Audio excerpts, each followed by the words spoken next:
નમસ્કાર દર્શક મિત્રો, સ્વાગત છે આપ સર્વેનું જીટીપીએલ જૂનાગઢ ન્યૂઝમાં। સૌપ્રથમ જોઈએ આજના મુખ્ય સમાચાર। રાજ્યની સ્વરાજ્ય સંસ્થાઓની ચૂંટણીઓમાં પણ ભાજપાનો દબદબો। કુલ 215 બેઠકો બિનહરીફ જાહેર થઈ। જૂનાગઢમાં હવે 52 બેઠકો પર 165 ઉમેદવારો મેદાનમાં। ભાજપ અને કોંગ્રેસ બંને પક્ષના ઉમેદવારોએ શરૂ કર્યા લોકસંપર્ક। કોંગ્રેસમાં કાર્યકરોનો અભાવ ઉમેદવારો માટે બની રહ્યો છે કસોટીરૂપ।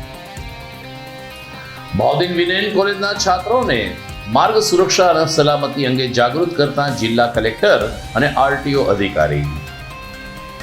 અને પીએમ મોદીએ પ્રયાગરાજના સંગમ ઘાટ ખાતે ગંગામાં લગાવી ડૂબકી। કુંભ મેળો વિશ્વવ્યાપી બની ગયો હોવાની વ્યક્ત કરી ખુશી।